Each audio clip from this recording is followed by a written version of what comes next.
ভ্রমণ সহজ করতে নতুন প্যাকেজ ভিসা চালু করছে সৌদি আরব। আবেদনে অন্তর্ভুক্ত ফ্লাইট, হোটেল বুকিং ও প্রয়োজনীয় ভ্রমণ সেবা। বিশ্বব্যাংকের পরবর্তী নির্বাহী পরিচালক আব্দুর রহমান খান নিয়োগ ফাইনালে অনুমোদন দিয়েছে প্রধানমন্ত্রীর কার্যালয়। এবং কানাডার অ্যালবার্টায় চলছে বিশ্বের সবচেয়ে বড় রোডিও শো ক্যালগেরি স্ট্যাম্পিড। পর্যটকদের সঙ্গে যোগ দিয়েছেন প্রবাসী। স্বাগত প্রবাসের সংবাদে, আপনাদের সাথে আছি আমি জান্নাতুল ফেরদৌস রুবা। দেখছিলেন বিআরবি কেবলস সংবাদ শিরোনাম, এবারে বিস্তারিত। বিদেশি ভ্রমণকারীদের জন্য নতুন ডিজিটাল প্যাকেজ ভিসা চালু করল সৌদি আরব। এর মাধ্যমে একই প্যাকেজে ভ্রমণকারীরা পর্যটন ভিসা আবেদনের ফ্লাইট, হোটেল বুকিং ও অন্যান্য প্রয়োজনীয় ভ্রমণ সেবা পাবেন। সৌদি আরবের পর্যটন কর্তৃপক্ষ এ ঘোষণা দিয়েছে। রাষ্ট্রীয় সংবাদ মাধ্যম সৌদি প্রেস এজেন্সি জানিয়েছে, অনুমোদিত ভ্রমণ ও পর্যটন সেবাদানকারী প্রতিষ্ঠানের মাধ্যমে পরীক্ষামূলকভাবে এ ভিসা প্যাকেজ চালু করা হচ্ছে। সম্প্রতি সৌদি আরবের ভিশন 2030-এর অংশ হিসেবে তেল নির্ভরতা থেকে বেরিয়ে নানাভাবে অর্থনীতি চাঙ্গা রাখার পরিকল্পনা হাতে নেওয়া হয়েছে।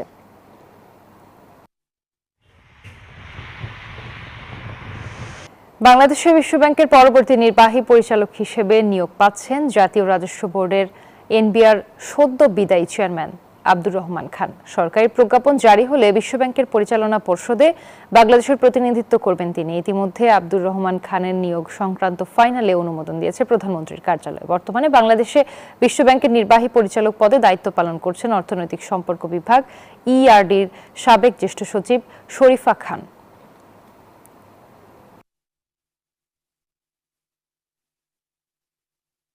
কানাডার অ্যালবার্টার শহরে চলছে বিশ্বের সবচেয়ে বড় রেডিও শো ক্যালগেরি স্ট্যাম্পিড। বিভিন্ন দেশ থেকে আসা পর্যটকদের সঙ্গে যোগ দিয়েছেন প্রবাসী বাঙালিরাও। 3 জুলাই শুরু হওয়া স্ট্যাম্পিড অনুষ্ঠানের পর্দা নামবে 13 জুলাই। কানাডা প্রতিনিধি লাইলা নুসরাতের তথ্যচিত্রে ডেস্ক রিপোর্ট। ঐতিহ্যবাহী ক্যালগারি স্ট্যাম্পিড প্রথম শুরু হয় 1912 সালে। এটি কাউবয় খ্যাত ক্যালগারির ইতিহাস, ঐতিহ্য ও সাংস্কৃতিক আইকনিক পরিচয়। বড় বাজারের জমকালো এই উৎসব 10 দিন ধরে চলবে। ক্যালগারি একটা বিশেষ উল্লেখযোগ্য মেলার মতো এক্সিবিশন 10 দিন হয়। জুলাই মাসে এটা 10 দিন হয়। এটাতে প্রায় 2 মিলিয়ন লোক আসে। স্ট্যাম্পিড ঘিরে এবারও ক্যালগারির ডাউনটাউন সহ বিভিন্ন সড়কে বর্ণিল সাজসজ্জা করা হয়েছে। দর্শনার্থীদের পদচারণের মুখর আর লোকের লোকারণ্য মিলন মেলার কেন্দ্রবিন্দুতে যোগ দিয়েছে প্রবাসী বাঙালিরাও। স্ট্যাম্পিড উইক চলছে, পরিবার পরিজন নিয়ে আমরা এই সপ্তাহটা খুবই এনজয় করি। কানাডায় বসবাসরত বিভিন্ন কমিউনিটি নিজস্ব সংস্কৃতি অনুষ্ঠানের মাধ্যমে তুলে ধরে তাদের কৃষ্টি, ইতিহাস ও ঐতিহ্য। Stampede is all about community and is deeply entrenched in Calgary's. জনপ্রিয় স্ট্যাম্পিড ব্রেকফাস্টে অংশ নেন প্রাদেশিক সরকার প্রধান, সিটি মেয়র ও নির্বাচিত প্রতিনিধিরা। তারা শহরের বিভিন্ন স্থানে নিজ হাতে এই ব্রেকফাস্ট জনগণের মাঝে পরিবেশন করেন। Desk report, news 24। ওমানে বসবাসরত প্রবাসী বাংলাদেশিদের মধ্যে ঐক্য, সৌহার্দ্য এবং বাংলাদেশের ইতিবাচক ভাবমূর্তি ধরে রাখতে বাংলাদেশ সোশ্যাল ক্লাব ওমানের উদ্যোগে বিভিন্ন আঞ্চলিক কমিউনিটির সঙ্গে মতবিনিময় সভা অনুষ্ঠিত হয়েছে। সভায় প্রবাসীদের কল্যাণ, পারস্পরিক সহযোগিতা এবং কমিউনিটি ভিত্তিক কার্যক্রম আরও গতিশীল করার বিষয়ে আলোচনা হয়। বক্তারা বলেন, প্রবাসীদের মধ্যে ঐক্য ও সম্প্রীতি বজায় থাকলে দেশের সুনাম বৃদ্ধি পাবে এবং প্রবাসী সমাজ আরও শক্তিশালী হবে। সভায় ব্রাহ্মণবাড়িয়া কমিউনিটির পক্ষ থেকে উপস্থিত ছিলেন আবুল বাশার সরকার, ঈশা চৌধুরী, সিআইপি তৌফিকুজ্জামান পলাশ, বিল্লাল আমিন, আশিকুর রহমান, মেহরাব হোসাইন, সাইফুল ইসলাম, জহিরুল ইসলাম সহ কমিউনিটির অন্যান্য সদস্যরা।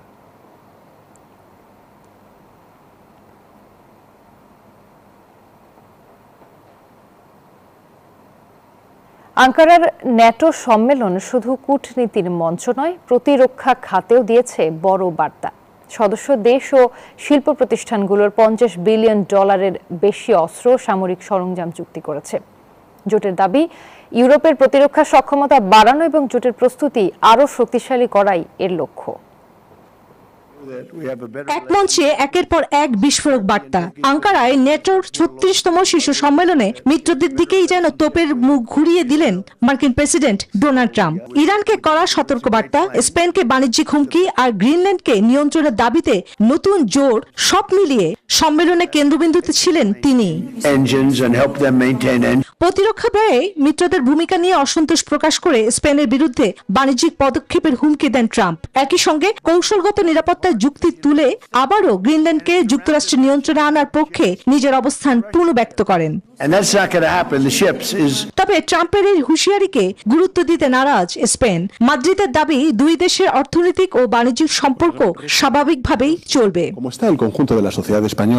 আঙ্কারার ন্যাটো সম্মেলন শুধু কূটনৈতিক মঞ্চ নয়, প্রতিরক্ষা খাতেও দিয়েছে বড় বার্তা। সদস্য দেশ ও শিল্প প্রতিষ্ঠানগুলোর $50 বিলিয়ন বেশি অস্ত্র ও সামরিক সরঞ্জাম চুক্তি করেছে।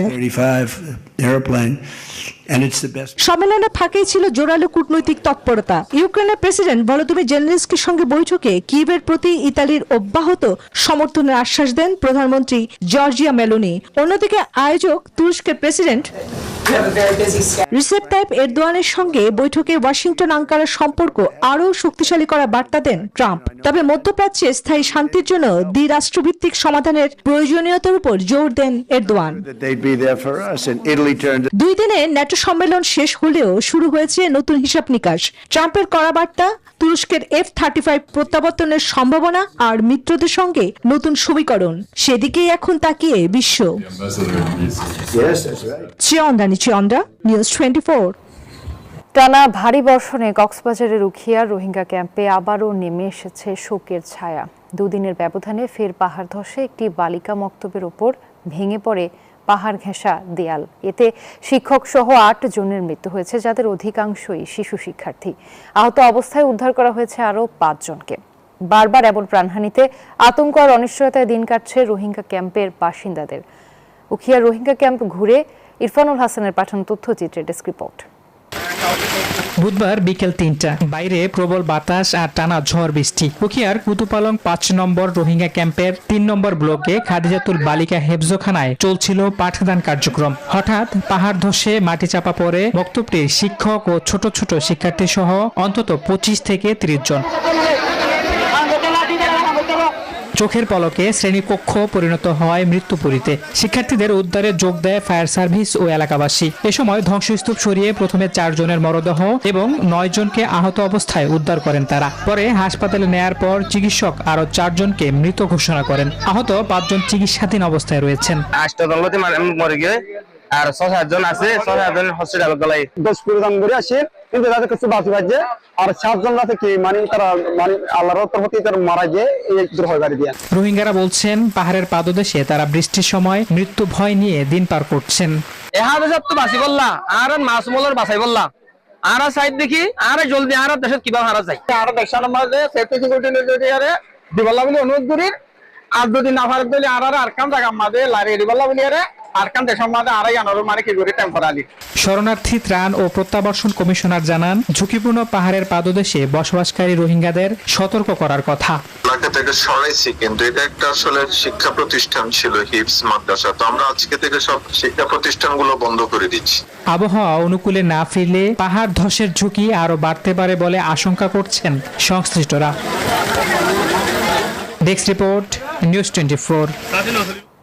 চট্টগ্রামে টানা ভারী বৃষ্টিতে পৃথক 2 স্থানে পাহাড় ধসে 2 জনের মৃত্যু হয়েছে। এ ঘটনায় আহত হন আরও কয়েকজন। নগরের 8 নম্বর সুলকবহর ওয়ার্ডের স্টেশন এলাকায় মাটি চাপায় প্রাণ হারায় 12 বছর বয়সী সুমাইয়া আক্তার। অতিবৃষ্টিতে পাহাড়ের মাটি ধসে কলোনির কয়েকটি ঘরের উপর পড়লে সুমাইয়া মাটি চাপা পড়ে। খবর পেয়ে ফায়ার সার্ভিস, সিটি কর্পোরেশন, জেলা প্রশাসন ও রেড ক্রিসেন্টের সদস্যরা উদ্ধার অভিযান চালিয়ে আহতদের চট্টগ্রাম মেডিকেল কলেজ হাসপাতালে ভর্তি করেন। একই সময়ে জঙ্গল সলিমপুরে পাহাড় ধসে মারা যায় 9 মাসের এক শিশু। ঘটনাস্থল পরিদর্শনে গিয়ে city mayor doctor Shahadat Hossain পাহাড়ে ঝুঁকিপূর্ণভাবে বসবাসকারীদের দ্রুত নিরাপদ আশ্রয়ে সরে যাওয়ার আহ্বান জানান।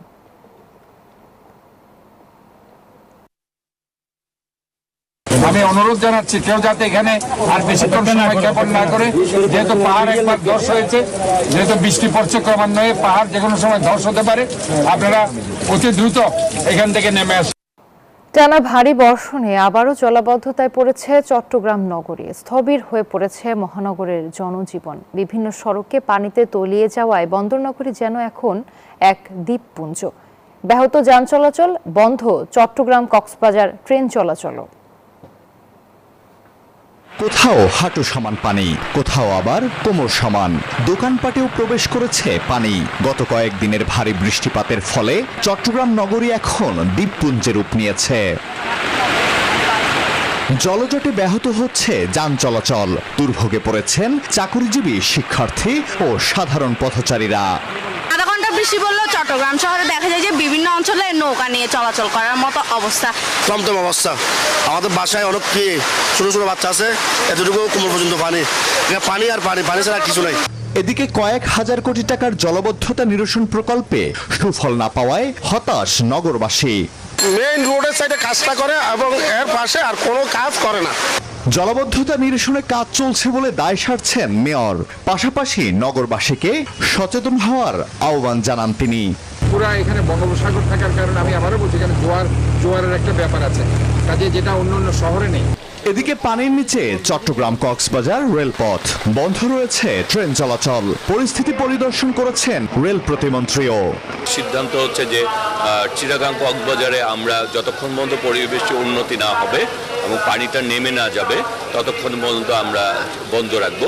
আবহাওয়া অধিদপ্তর বলছে নিম্নচাপের প্রভাবে শুরু হয় বৃষ্টি চলবে আরো কয়েকদিন। Desk report, news 24।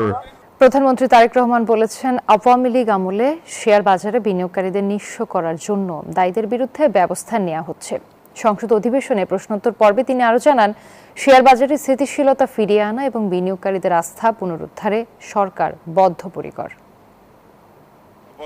সংসদে প্রশ্নোত্তর পর্বে প্রধানমন্ত্রী তারেক রহমানের কাছে জানতে চাওয়া হয়, আওয়ামী লীগ সরকারের আমলে শেয়ার বাজার কেলেঙ্কারির মাধ্যমে হাজার হাজার বিনিয়োগকারীকে নিঃস্ব করার জন্য যারা দায়ী তাদের বিরুদ্ধে ব্যবস্থা নেওয়ার কোনো পরিকল্পনা সরকারের রয়েছে কিনা। জবাবে প্রধানমন্ত্রী জানান, ইতিমধ্যে কয়েকজনের বিরুদ্ধে ব্যবস্থা নেওয়া হয়েছে, আর কোনো ব্যক্তি বা প্রতিষ্ঠান জড়িত আছে কিনা তা খতিয়ে দেখা হচ্ছে।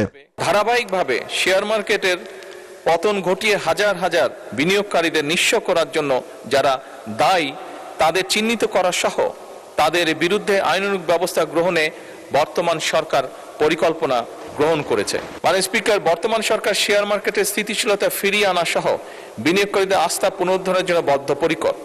বিগত সরকারের শিক্ষানীতির সমালোচনা করে প্রধানমন্ত্রী বলেন, প্রাথমিক শিক্ষায় শুধু ভবন নির্মাণ বা অবকাঠামোগত উন্নয়নই হয়েছে, শিক্ষকদের গুণগত প্রশিক্ষণের কোনো ব্যবস্থা নেওয়া হয়নি। স্বৈরাচারের সময় শুধু বিল্ডিং হয়েছে, কিন্তু হিউম্যান রিসোর্সের কোনো উন্নতি হয় নাই।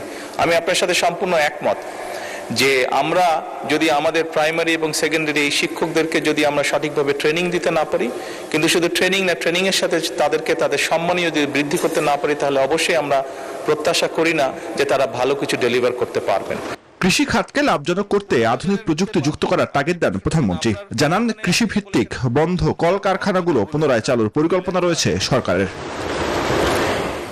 জুয়ার সানি, নিউজ 24, ঢাকা। জনগণের অধিকারের প্রশ্নে চুল পরিমাণও ছাড় দেয়া হবে না, হুঁশিয়ারি জানালেন 11 দলীয় জোটের নেতারা। রাজধানীতে এক সেমিনারে তারা বলেন, গণভোটের রায় বাস্তবায়ন করতে হবে সরকারকেই। এ মাসের মধ্যেই জুলাই জাদুঘর খুলে দেওয়ার আহ্বানও জানান তারা। রাজধানীর কাকরাইলে গণভোটের রায় বাস্তবায়ন সহ বিভিন্ন ইস্যুতে এই সেমিনারের আয়োজন করে 11 দলীয় ঐক্য। অংশ নেন জোট নেতারা। আইনি কাঠামো আজ পর্যন্ত সুস্পষ্ট করা হয়নি। বক্তারা বলেন, জুলাই বিপ্লবের চেতনাকে হত্যা করতে একের পর এক পদক্ষেপ নেওয়া হচ্ছে। বাংলাদেশের মানুষেরা আর রক্তপাত দেখতে চায় না। আমরা সরকারের কাছে আহ্বান জানাবো, অতি দ্রুত গণভোটের রায় মেনে সংবিধান সংস্কার পরিষদ বাস্তবায়ন করতে হবে। বা সরকারি দলের যত ছল চাতুরি, যত যুক্তি বাহানা হোক, গণভোটের গণ রায় মানার ব্যাপারে আমরা তিল মাত্র ছাড় দেব না। বিএনপি যদি জুলাই বিপ্লবের চেতনা বাস্তবায়ন করতে ব্যর্থ হয়, আমাদের এই ইস্পাত কঠিন ঐক্য আরো দৃঢ় হতে থাকবে। এই দৃঢ় হতে হতে বিএনপির বিরুদ্ধে গণবিস্ফোরণে পরিণত হবে ইনশাআল্লাহ। সেমিনারে বিরোধী দলীয় নেতা বলেন, জনগণের অধিকারের প্রশ্নে চুল পরিমাণ ছাড় দেওয়া হবে না। নির্বাচন চেয়েছি, তবে আমরা নির্বাচনের নামে ষড়যন্ত্র চাই নাই। আমরা নিন্দা জানাই ইন্টারিম গভর্নমেন্ট যাদের পরিচয় ছিল নিরপেক্ষ, দল নিরপেক্ষ, তারাও এই ষড়যন্ত্রে শরীক ছিল। নিজেরাই তারা স্বীকার করেছে। ষড়যন্ত্র করে 11 দলকে হারানো হয়েছে। জোট নেতারা বলেন গণভোটের রায় কোনোভাবে অগ্রাহ্য করতে দেওয়া হবে না। তাওফিদুল ইসলাম, নিউজ 24, ঢাকা। বিশ্বকাপের শেষ 16 ম্যাচে 2 গোলে এগিয়ে থেকেও শেষ পর্যন্ত আর্জেন্টিনার কাছে 3-2 ব্যবধানে হেরে বিদায় নিয়েছে মিশর। তবে এই হারের পর ফরাসি রেফারি ফ্রাঁসোয়া লেতিসকের সিদ্ধান্ত এবং ভিএআর ব্যবহার নিয়ে ক্ষোভ প্রকাশ করেছেন মিশরের কোচ হোসাম হাসান। তার অভিযোগ, আর্জেন্টিনাকে পরিকল্পিতভাবে সুবিধা দিয়েছে ফিফা। বিশ্বকাপ ফুটবলে আটলান্টার রাতটা নিশ্চয়ই ভুলে যেতে চাইবে মিশর। 78 মিনিট পর্যন্ত ইতিহাসের খুব কাছে ছিল আফ্রিকান দেশটি। বিশ্ব চ্যাম্পিয়ন আর্জেন্টিনার বিপক্ষে 2-0 গোলে এগিয়ে আটলান্টার গ্যালারিতে তখন অঘটনের গন্ধ। কিন্তু শেষ 13 মিনিটে বদলে গেল সবকিছু। 3 গোল হজম করে 3-2 ব্যবধান হেরে বিশ্বকাপ থেকে বিদায় নিল মিশর। আর তাতেই প্রশ্ন উঠেছে ম্যাচ জুড়ে রেফারিং নিয়ে। সব মিলে ম্যাচ জুড়ে রেফারির কয়েকটি সিদ্ধান্ত ঘিরে চলছে তুমুল আলোচনা সমালোচনা। রেফারিং ও ভিআর ব্যবহারের ধারাবাহিকতা নিয়ে উঠেছে প্রশ্ন। দলের প্রাপ্য জয় কেড়ে নেওয়া হয়েছে বলে অভিযোগ করেছেন মিশরের কোচ। এই ম্যাচে যেভাবে ঘটনাগুলো ঘটেছে তাতে আমি সন্তুষ্ট নই। আমাদের সঙ্গে অন্যায় করা হয়েছে, আমরা অবিচারের শিকার হয়েছি। এই বিশ্বকাপে আর কোনো ম্যাচ দেখব না। শুধু বলতে চাই, রেফারির সুবিধা নিয়ে আর্জেন্টিনা ম্যাচ জিতেছে। রেফারির সিদ্ধান্তে এক পর্যায়ে মাঠে 2 হাত আড়াআড়িভাবে উঁচিয়ে এক সংকেত দিতে দেখা যায় মিশরের কোচকে। এর ফল হিসেবে তাকে হলুদ কার্ড দেখান রেফারি। কোচিং স্টাফের একজনকে লাল কার্ডও দেখান ফরাসি রেফারি। এরপরে রেফারি ফ্রাঁসোয়া লেতিসকে কাঠগড়ায় দাঁড় করান হাসান। একই সঙ্গে তাকেও তার কর্মকর্তাদের টুর্নামেন্ট থেকে বাকি ম্যাচগুলি থেকে সরিয়ে নেয়ার দাবি জানিয়েছে দেশটির ফুটবল সংস্থা। আবরার আল তাইয়ান, নিউজ 24। সিরিজের দ্বিতীয় ওয়ানডেতে আজ জিম্বাবুয়ের বিপক্ষে মাঠে নামছে বাংলাদেশ। প্রথম ওয়ানডেতে হতাশাজনক হারের পর সিরিজে টিকে থাকতে এখন ঘুরে দাঁড়ানোর বিকল্প নেই টাইগারদের সামনে। মাঠ বড় হওয়ায় বাংলাদেশের ব্যাটাররা শট সিলেকশনে ভুল করছে বলে মনে করেন ব্যাটিং কোচ মোহাম্মদ আশরাফুল। অন্যদিকে ইতিবাচক পারফরমেন্স করে সিরিজ জিততে চায় স্বাগতিকরা। হারারেতে ম্যাচটি শুরু হবে দুপুর 1:30টায়। জিম্বাবুয়ের সাথে একমাত্র টেস্টে হারের পর ওয়ানডে সিরিজের শুরুটাও একেবারে ভালো হয়নি বাংলাদেশের। প্রথম ওয়ানডেতে হেরে ব্যাকফুটে টাইগাররা। বোলাররা দারুণ পারফরমেন্স করলেও ব্যাটাররা সামর্থ্যের শেয়ারটা দিতে ব্যর্থ। তামজিদ, সৌম্য, শান্ত ও মোসাদ্দেকরা 2 অঙ্কের ঘরেই পৌঁছাতে পারেনি। হারারের মাঠ বড় হওয়ায় ব্যাটাররা ভুল করেছে বলে জানান ব্যাটিং কোচ আশরাফুল। বাংলাদেশে যখন খেলি দেখা যায় যে বাউন্ডারি সাইজটা থাকে 60-65, কিন্তু এই জায়গায় বাউন্ডারিটা কিন্তু ছিল অলমোস্ট 75-73। এই জায়গাটাতেই আসলে আমাদের অ্যাডজাস্টমেন্টটা হয়তো বা করতে পারিনি। প্রথম ওয়ানডেতে 2 পেসার নাহিদ রানা ও তাসকিনের আগুন ঝরা বোলিংয়ে বড় স্কোর করতে পারেনি জিম্বাবুয়ে। একাই 6 উইকেট নেন রানা। তবে ইভান্স, এনগারাভা, মুজারাবানির বোলিং তোপে মাত্র 116 রানে গুটিয়ে যায় বাংলাদেশ। 25 রানের পরাজয়ের তেঁতুল স্বাদ পায় মিরাজ বাহিনী। রোডেশিয়ানদের বিপক্ষে বাজে সময় কাটিয়ে ঘুরে দাঁড়াবে তারা, বিশ্বাস আশরাফুলের। এখানে ব্যাটিং করাটা আসলে এত ইজি না, এবং আমি মনে করি যে Zimbabwean fast বোলাররা quality fast bowler. অবশ্যই এখান থেকে আমরা কামব্যাক করব, আমি বিশ্বাস করছি। দ্বিতীয় ওয়ানডেতে স্বাগতিক জিম্বাবুয়ের বিপক্ষে সমতায় ফেরার লক্ষ্য নিয়েই মাঠে নামবে টাইগাররা। সেজন্য ব্যাটিং বিভাগকে আরও দায়িত্বশীল হতে হবে। বিশেষ করে টপ অর্ডার ব্যাটারদের বড় ইনিংস খেলার বিকল্প নেই। অবশ্যই যে পারফরমেন্স আমরা করছি এটা আমরা আশা করিনি এই ধরনের পারফরমেন্স। আমি শিওর যে নেক্সট 2টা ওয়ানডে এবং 3টা টি20তে আমাদের ব্যাটসম্যানরা তাদের লাস্ট 6 মাসে যেভাবে খেলে আসছে বাংলাদেশে সেই পারফরমেন্সটা তারা করবে। অন্যদিকে প্রথম ম্যাচ জয়ের আত্মবিশ্বাস নিয়ে মাঠে নামবে জিম্বাবুয়ে। 3 ম্যাচ সিরিজে 1-0 এগিয়ে থাকায় নিজেদের কন্ডিশনে সিরিজ নিশ্চিত করার লক্ষ্য স্বাগতিকদের। পরিসংখ্যান বলছে 2 দলের 82 বারের দেখায় বাংলাদেশের 51 জয়ের বিপরীতে জিম্বাবুয়ের জয় 31টি। সিরিজ বাঁচাতে টাইগারদের সামনে একটাই লক্ষ্য, ভুল থেকে শিক্ষা নিয়ে মাঠে সেরাটা দেয়া। ইশতিয়াক দীপু, নিউজ 24। বাংলাদেশকে 1000 ফুটবল দিল পাকিস্তান। দেশটির হাইকমিশনার জানান, ক্রীড়া ক্ষেত্রে বাংলাদেশকে সকল সহযোগিতা করতে প্রস্তুত তারা। এদিকে খেলার সরঞ্জাম, মেডিসিন, স্পোর্টস সায়েন্স ও বাণিজ্যিক সহযোগিতার মাধ্যমে ফুটবলের ভিত্তি শক্ত করতে নতুন উদ্যোগ নেওয়া হচ্ছে বলে জানান বাফুফের সভাপতি তাবিত আওয়াল। ফুটবল বিশ্বকাপের উন্মাদনায় যখন ভাসছে পুরো বিশ্ব, ঠিক তখন বাংলাদেশকে 1000 ফুটবল দিল পাকিস্তান। বাংলাদেশের ফুটবলকে এগিয়ে নিতে পাকিস্তান হাই কমিশন ও বাফুফের সহযোগিতায় চলছে এমন নানান ধরনের উদ্যোগ। দেশের ফুটবলকে এগিয়ে নিতে পাকিস্তানের সকল সহযোগিতার সুযোগ কাজে লাগাতে চায় বাফুফে। একথা জানান বাফুফের সভাপতি তাবিথ আউয়াল। আমরা একটা ডাইরেক্ট কন্ট্রাক্টে আসতে চাই যেন পাকিস্তান আর বাংলাদেশের অ্যাটলিস্ট এই স্পোর্টস ইকুইপমেন্ট সম্পর্কটা আরো গভীর করতে পারি। ইতিমধ্যে আমি অনারেবল হাই কমিশনের সাথে কথা বলেছি যে আমাদের স্পোর্টস ডিপ্লোমেসি যেটাকে বলে, সেটার আওতায় তো আমাদের অনেকগুলি গেমস আছে, মেন এবং ফিমেলদের ফুটবল খেলা হয়। তার পাশাপাশি আমরা এখন স্পোর্টস ইকুইপমেন্টে নেমে যাচ্ছি। তাই এরপরে আমার লক্ষ্যমাত্রা হবে যে আমরা যদি স্পোর্টস সায়েন্স বা স্পোর্টস হেলথ যেটাকে বলে সেই জায়গায় আমরা একত্রিত কাজ করতে পারি।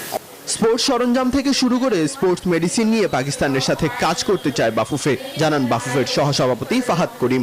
পাকিস্তান খালি ক্রিকেট ফুটবল নয়, স্কোয়াশ, ক্রিকেট, ফুটবল, মাল্টি স্পোর্টসে অনেক দিন ধরে ভেরি ডেভেলপ। তাদের sports medicine sector is very also develop. So সেখানে আমরা আলাপ করেছি এবং আমরা তাদেরকে বলেছি আমাদের পররাষ্ট্র মন্ত্রণালয়ের মাধ্যমে অফিসিয়ালি আমরা তাদেরকে জানাবো যে স্পোর্টস মেডিসিন সেক্টরে আমরা কিভাবে কোঅপারেট করতে পারি। পাকিস্তানের হাই কমিশনার ইমরান হায়দার জানান, বাণিজ্যিক থেকে শুরু করে খেলাধুলার ক্ষেত্রে সকল সহযোগিতা করতে প্রস্তুত পাকিস্তান। পারস্পরিক সহযোগিতায় দুই দেশের সম্পর্ক আরো উন্নত হবে বলে মনে করি। বাংলাদেশকে ক্রীড়া খাতে সকল সুযোগ সুবিধা দিবে পাকিস্তান। বিশ্বমানের খেলোয়াড় তৈরিতে প্রয়োজন উন্নত মানের স্পোর্টস সরঞ্জাম, আর এই প্রয়োজনকে সামনে রেখে ফুটবলকে এগিয়ে নিতে সকল ক্রীড়া বান্ধব উদ্যোগ নিতে চায় বাফুফে। মাহাদি ইমরান, নিউজ 24, ঢাকা। আর এই ছিল প্রবাসের সংবাদে। ধন্যবাদ।